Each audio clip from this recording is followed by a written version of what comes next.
मेरे प्रिय साथियों नमस्कार। तो ये प्रश्न है झांसी की रानी लक्ष्मीबाई उपन्यास 1857 की राष्ट्रीय क्रांति का इतिहास होकर भी अपनी आंचलिकता बनाए हुए है। इस कथन की समीक्षा कीजिए।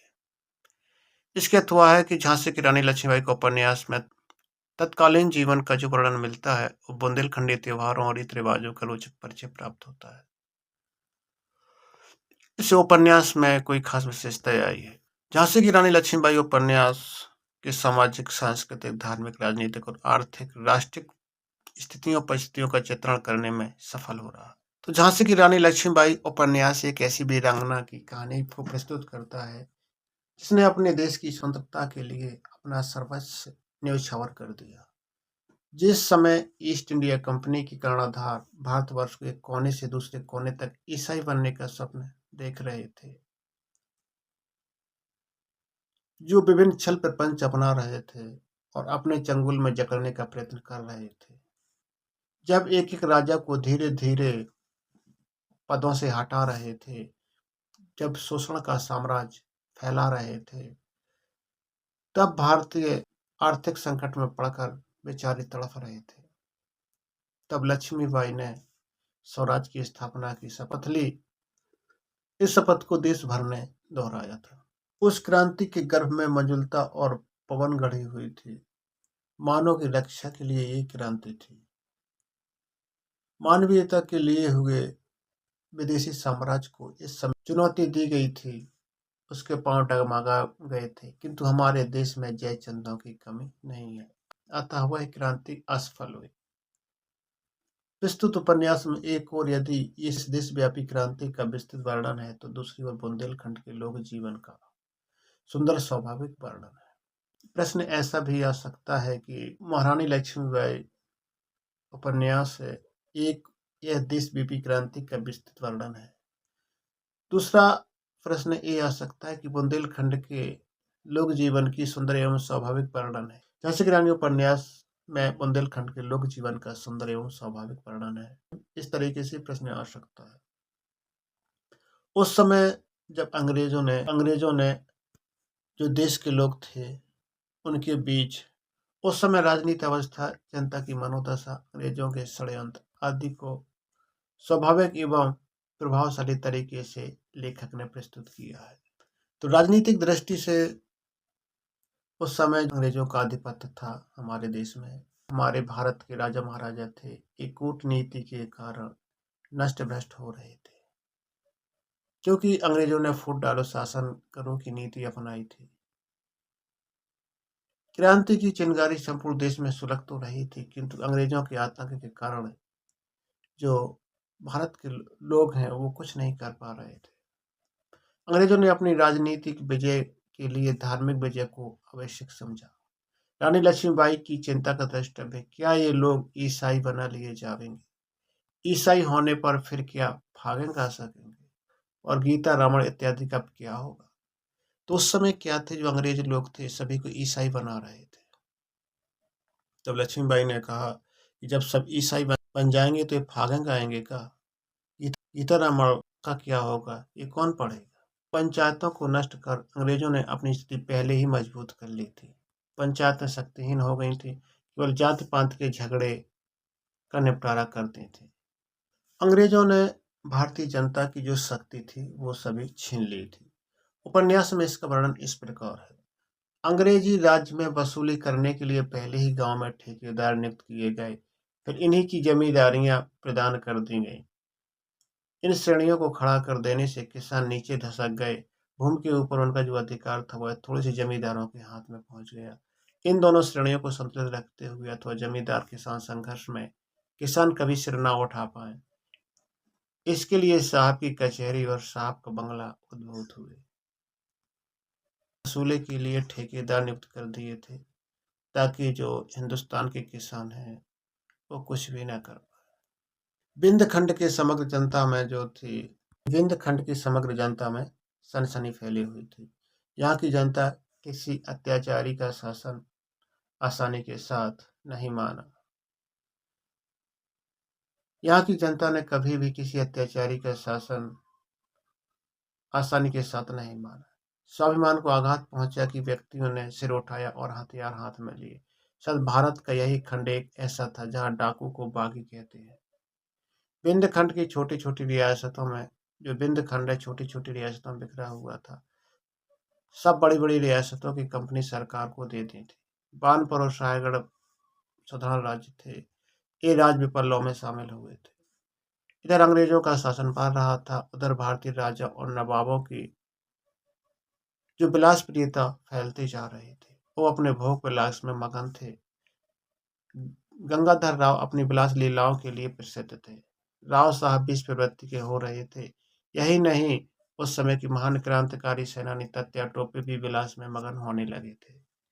तो अंग्रेजों ने क्या किया था कि जो बड़े बड़े भारत के राजा और नवाब थे, उन्हें भोग विलास में लुभा लुभा कर उनको मग्न कर दिया था। उनको तो बस अब कुछ नहीं दिखता था, बस भोग विलास दिखता था।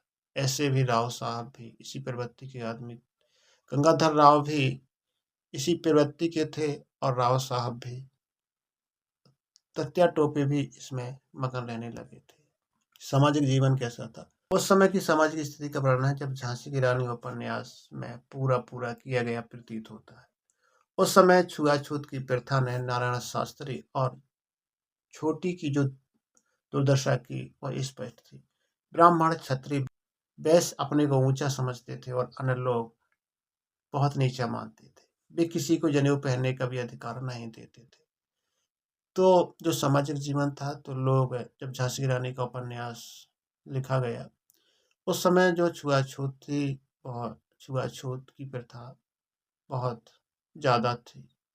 इसमें जो ब्राह्मण थे, क्षत्रिय और वैश्य, शूद्र, ये अपने आप को ऊंची जाति का लोग समझते थे और जो शूद्र थे वो बहुत नीची जाति का लोग मानते थे। किसी को जनेऊ पहनने का अधिकार नहीं था। गंगाधर राव स्वयं भी जाति भेद की नीति अपनाते थे। नारायण शास्त्री और छोटी हरिजन के प्रेम संबंधों को उन्होंने स्वीकार नहीं किया। नारायण शास्त्री और उनने हरिजन से प्रेम किया तो उनको भी स्वीकार नहीं किया गया। उन दोनों को झांसी से निष्कासित होना ही पड़ा एंड में। स्त्रियों में जो पर्दा प्रथा थी, इनकी सर ढक के स्त्रियां चलती थी और पुरुष की अपेक्षा वो खुद को छोटा समझती थी, अयोग्य समझती थी। लक्ष्मीबाई ने अपने गौरव को ऊंचा उठाने का प्रयास किया। इस उपन्यास द्वारा हमें तत्कालीन धार्मिक परिस्थितियों का पता भी लगता है जो उपन्यास में कहा गया है। उपन्यास में क्या कहा गया है? झांसी में उस समय मंत्र शास्त्री, तंत्र शास्त्री, वैद्य, रणवेद इत्यादि अनेक प्रकार के विशेषज्ञ थे। सख्त शैव वाम मार्गी वैष्णव काफी तादाद में थे। अधिकांशतः वैष्णव और शैव ऐसे लोगों की बहुतायत थी जो गृह सकता पहरी सिरवाह समभा मध्य चा वैष्णव। इन सबके संघर्ष में अनेक जातियां और उपजातियां जिनको शुद्ध समझा जाता था, उन्नति की ओर हो रही थी। व्यक्तिगत चरित्र का सुधार हो रहा, घरेलू जीवन का अधिक शांत और सुखी बनाना तथा जातियों को श्रेणी में ऊंचे स्थान पाना, यह उस प्रगति की सहज आकांक्षा थी। ब्राह्मण, क्षत्रिय और वैश्य जनेऊ पहनते थे, जो ऊंची जाति की निशानी थी, और जो नहीं पहनता था वो नीची जातियों का माना जाता था। कुछ लोगों ने, जिनके हाथ का छुआ पानी और पूरी मिष्ठान आमतौर पर ऊंची जाति के हिंदू ही ग्रहण कर सकते थे, जनेऊ पहनने, और उन्होंने जनेऊ पहनने आरंभ कर दिए थे। आंदोलन उठा, शूद्र जनेऊ के अधिकारी नहीं थे। उस टाइम पे अधिकांश पंडित इस मत के थे कि आंदोलन के पक्ष में एक विद्वान तांत्रिक नारायण शास्त्री का नाम का था। सांस्कृतिक वातावरण, उस समय सांस्कृतिक वातावरण का पता मोतीबाई और जूही जैसी अभिनेत्रियों द्वारा लगता है। उपन्यास में इस वातावरण को अत्यंत सुंदर ढंग से सजाया गया है। गंगाधर राव साहित्य और ललित कलाओं में पूरे रसिक थे। सुखलाल काछी उनका चित्रकार था। पढ़ा लिखा कम था, परंतु कलम और कूची की सही विधि, कोमलता और हथौटी के आचार थे। गायक वादक, खासकर ध्रुपद, वीणा और पखावज के उस्ताद तथा गीतकार तथा भक्ति रस की ओट वाले कवि गंगाधर राव की जो महफिल को आबाद करने लगे। उन्होंने दूर दूर से नाना प्रकार के हस्तलिखित ग्रंथ इकट्ठे करवाए और विशाल पुस्तकों के भंडार से अपने पुस्तकालय को भर दिया। वेद है, उपनिषद है, दर्शन है, पुराण है, तंत्र है, आयुर्वेद है, ज्योतिष है, व्याकरण है, काव्य इत्यादि इतने ग्रंथ है उनके पुस्तकालय में थे जो लोग दूर दूर से उनकी प्रतिलिपि के लिए आने लगे थे। गंगाधर राव के बाद रानी ने भी ललित कलाओं का आश्रय लिया। इस संदर्भ में रानी की निम्नलिखित द्रष्टव्य हैं। युद्ध वास्तव में किसी निमित्त अपने जीवन और धर्म की रक्षा के लिए, अपनी संस्कृति और अपनी कला को बचाने के लिए नहीं, तो युद्ध एक व्यर्थ रक्तपात ही है। तो रानी का द्रष्टव्य था कि अगर हम अपने धर्म की रक्षा नहीं कर पाए, अपनी संस्कृति नहीं बचा पाए, तो फिर वो युद्ध ही किस बात का, वो तो युद्ध है ही नहीं। रानी ललित कलाओं की जो प्रबल पोषक थी, उस कठिन और चिंताकुल समय में भी रानी प्रत्येक नवागंतुक गायक, बीड़ा, सितारी इत्यादि को सुनने के लिए थोड़ा थोड़ा समय दिया करती थी और उन्हें उचित पुरस्कार भी दिया करते। कवि, चित्रकार, ज्योतिष, वैद्य, हकीम इत्यादि भी पोषण पाते थे। इसी वृत्ति को स्वराज में विकसित और प्रसारित देखना चाहती थी। उस समय आर्थिक स्थिति कैसी थी? महादेवी वर्मा ने जो आर्थिक विषमता का वर्णन किया है, वो सही रूप में किया है। उन्होंने कहा है कि समाज में संतुलन नहीं था, असमता विषमता स्पष्ट थी, परंतु जो आर्थिक स्थिति थी उसकी कड़ियां मजबूती के साथ जुड़ी हुई थी। धन इकट्ठा होता था और बढ़ जाता था। एक एक आश्रित को सत सत आश्रित टंगे हुए थे, लिप्त और संलग्न थे। आश्रय और आश्रित सब क्रियाशील थे। यह आश्रय श्रमहीन, प्रयत्नरहित और दुखशील हुआ कि गया और उसका स्थान दूसरी प्रबल सबल स्थान संपन्न ने ग्रहण किया। खोखला गौरव अपनी कहानी के बहुत अल्प समय तक ही कह सकता है। लोक जीवन बुंदेलखंड के लोक जीवन में अनेक सुंदर और स्वाभाविक प्रस्तुत उपन्यास में आए। महाराष्ट्र में मनाए जाने वाले हार्दिक कुंकू का प्रभाव झांसी पर भी पड़ गया। झांसी की साधारण जनता भी उसको मनाया करती थी। कौन से? हरदी कुंकू को। दहेज में दासियों को देने की प्रथा बुंदेलखंड में नहीं थी, यह प्रथा राजपूताने की है। तो दहेज में दासियों को दे देते थे जो रानियों के साथ रहा करती थी। लक्ष्मीबाई को भी कई दासियां दहेज में मिली थी, परंतु उन्होंने उनके साथ भी सखी भाव के साथ रही। बुंदेलखंडी महिलाओं की जो वेशभूषा का वर्णन था, इनमें उपन्यास में सही सही किया गया। झलकारी दुलैया का वर्णन की वेशभूषा भी इस बात के स्पष्ट उदाहरण है। उसके कपड़े थे जो बहुत रंग बिरंगे थे, चांदी का जेवर पहने थी, सोने के काधी था, सब ठाठ सोले अपना बुंदेलखंडी था। पैर की पैजनी से लेकर सिर की दावनी तक सब आभूषण बुंदेलखंडी थे। बुंदेलखंडी महिलाओं का जो दैनिक कार्यक्रम था, झलक झलकारी की इस बात से मिलती है। महाराज मैं चकिया पीसत हूँ, दो दो तीन तीन मटकन में पानी भर ले आत हूँ, घंटा काटत हूँ, चरखा काटत हूँ।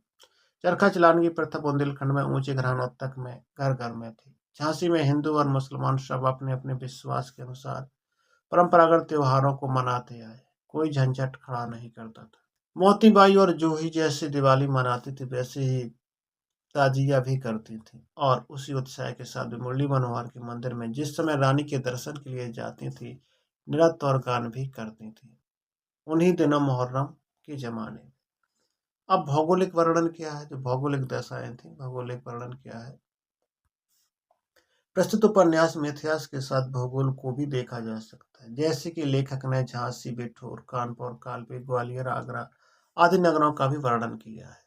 उनका एक दूसरे से संबंध भी आया है। आने जाने का मार्ग का साधन का जो विवरण है, वो इस उपन्यास में है। इससे जो देश का जो मानचित्र, जो नक्शा सामने आता है, जो झांसी का किला है, नगर है, बस्तियां, मंदिर, मस्जिद, नाटकशाला, फाटकों एवं मोर्चों का जो वर्णन है, एक एक स्थान परिचित सा लगता है। इस प्रकार उपन्यास 1857 की क्रांति और स्वतंत्रता संग्राम के इतिहास के साथ बुंदेलखंड का सामाजिक, धार्मिक, राजनीतिक, सांस्कृतिक सभी प्रकार से वातावरण स्पष्ट होता है इस उपन्यास में। झांसी के मूल निवासियों की जो जीवनचर्या है, बातचीत है, बुंदेलखंडी भाषा में ही कराकर इस उपन्यास का जहाँ आंचलिकता प्रदान की गई है, उसमें स्वाभाविकता भी है, प्रभाव उत्पादकता भी है। इसमें स्वभाव भी आया है और प्रभाव भी उत्पन्न हो गया है। जैसे झलकारी बाई थी, उनकी बातें बड़ी प्यारी थी, बड़ी बहुत अच्छी लगती थी। नगर के निवासी अपनी भाषा में ही अपनी दृढ़ता, वीरता, राष्ट्रीयता का परिचय देते थे। अब पूरन कोरी जी क्या कहते थे, उनका कथन क्या था? मुश्किल से तो कंपनी का राज हट पाओ है। अब उन्हें जा खबर काय दई जाए कि हम अनुमान लाने अपना मूड संजोए। आओ फिर किड़किड़ करके झांसी के प्राण खाओ। काछियों के मुखिया ने कहा, हमें नई चाहों ने काऊ और को राज झांसी में करें राज तो दमाई बाई साहब, ना करें तो हमारी बाई साहब।